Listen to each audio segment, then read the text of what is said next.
أعوذ بالله من الشيطان الرجيم. بسم الله الرحمن الرحيم. الرحمن علم القرآن خلق الإنسان علمه البيان. الشمس والقمر بحسبان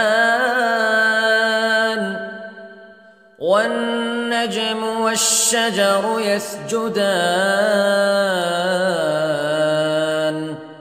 والسماء رفعها ووضع الميزان ألا تطغوا في الميزان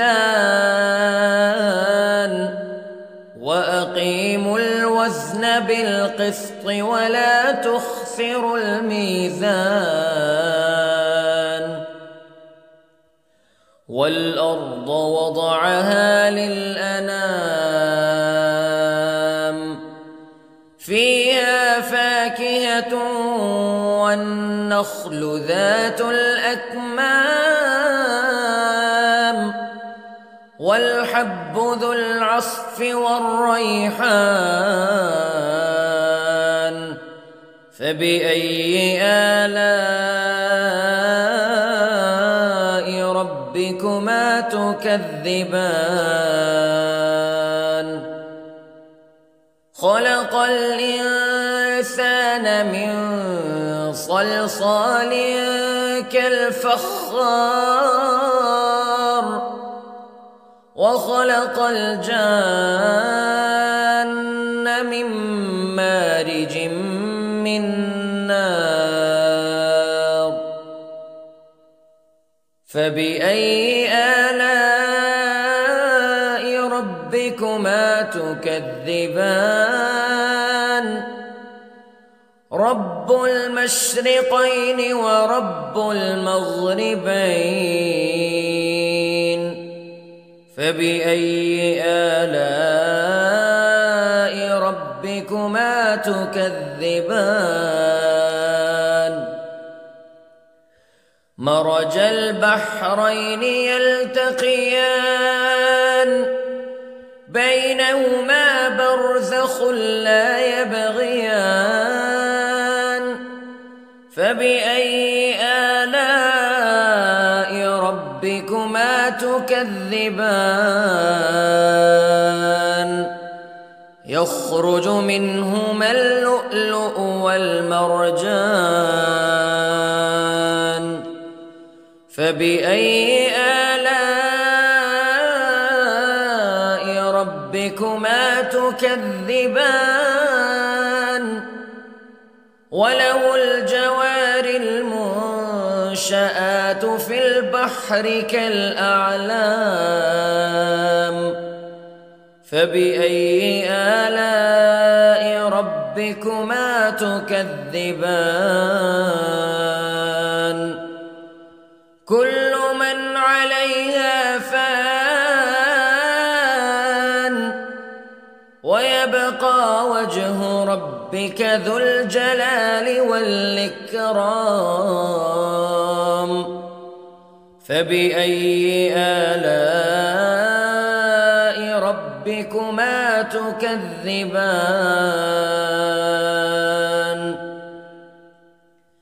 يسأله من في السماوات والأرض كل يوم هو في شأن فبأي آلاء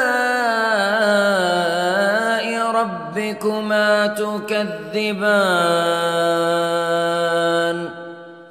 سنفرغ لكم أيها الثقلان فبأي آلاء ربكما تكذبان.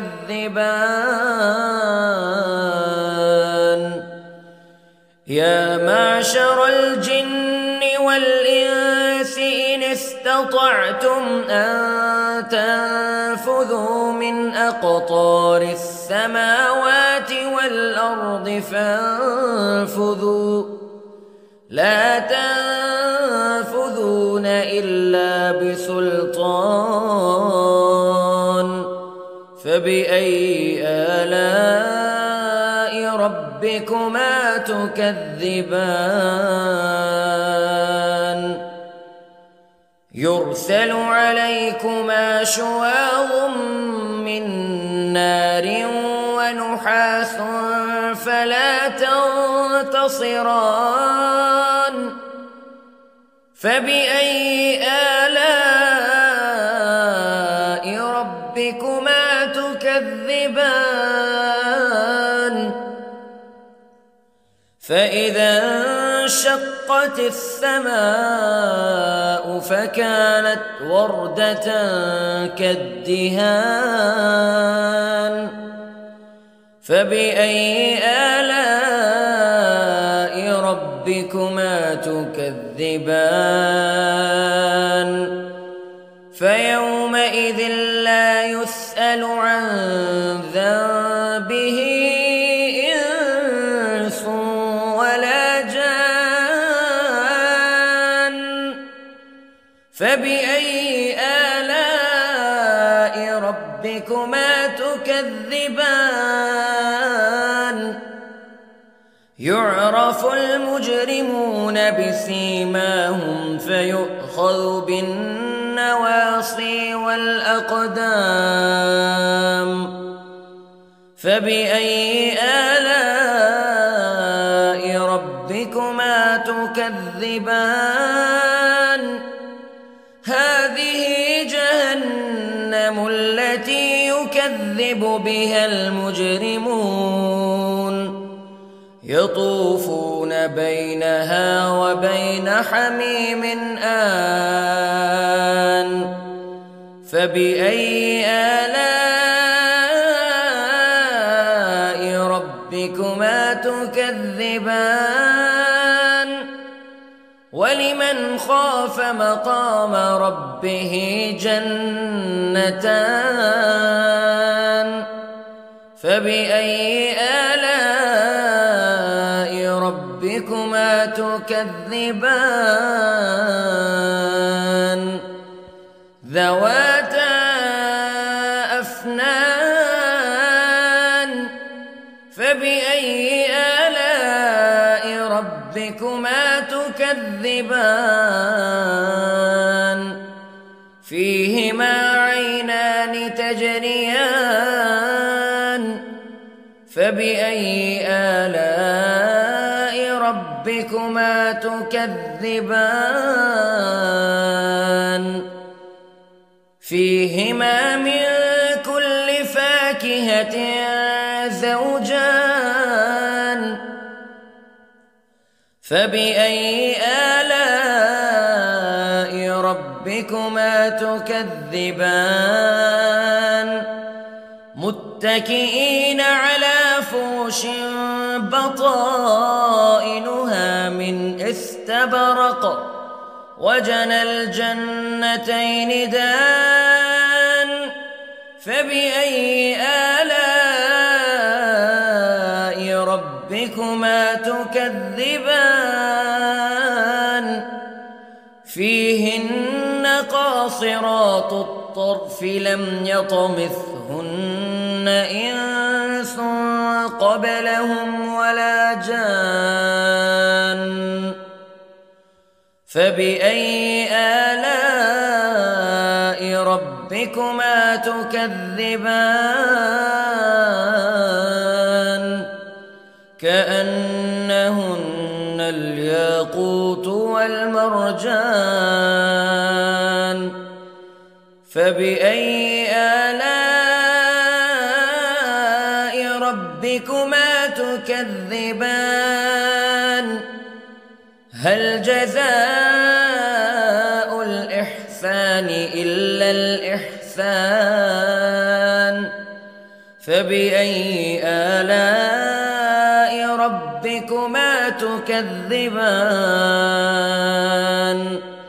ومن دونهما جنتان فبأي آلاء ربكما تكذبان مدهامتان فبأي آلاء ربكما تكذبان فيهما عينان نضاختان فبأي آلاء ربكما تكذبان فيهما فاكهة ونخل ورمان فبأي آلاء ربكما تكذبان فيهن خيرات حسان فبأي آلاء ربكما تكذبان حور مقصورات في الخيام فبأي آلاء ربكما تكذبان لم يطمثهن إنس قبلهم ولا جان فبأي آلاء ربكما تكذبان متكئين على رفرف خضر وعبقري حسان فبأي آلاء ربكما تكذبان تبارك اسم ربك ذي الجلال والإكرام